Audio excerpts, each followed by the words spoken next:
E aí, galera, vamos para a questão de número 6. Cara, fica de olho. Uma questão muito batida. Não a questão em si, mas o conteúdo. Presta atenção. A relação é interdiscursiva. Professor, você pode dizer o que é uma relação interdiscursiva?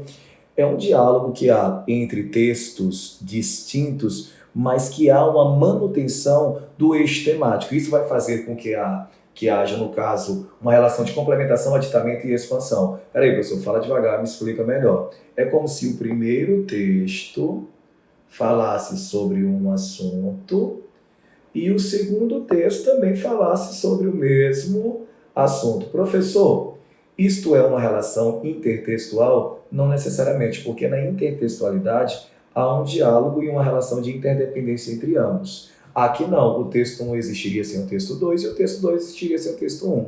Sim, mas quando eu coloco um do lado do outro, haveria uma relação de complementação, aditamento e expansão. Vejamos do que trata o texto 1.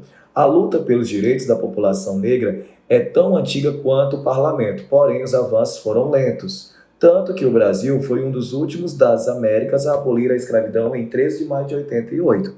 Em 28, na segunda legislatura da Câmara dos Deputados, foi eleito o primeiro deputado negro, Antônio Pereira Rebouças, filho de um alfaiate,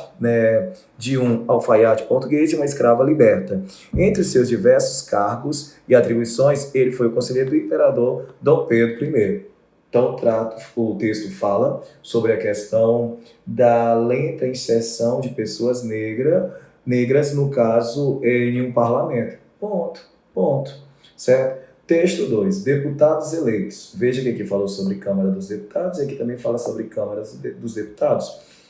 75% da Câmara dos Deputados é composta por pessoas brancas. 20% é composta por pessoas pardas. E somente 4% em 2018.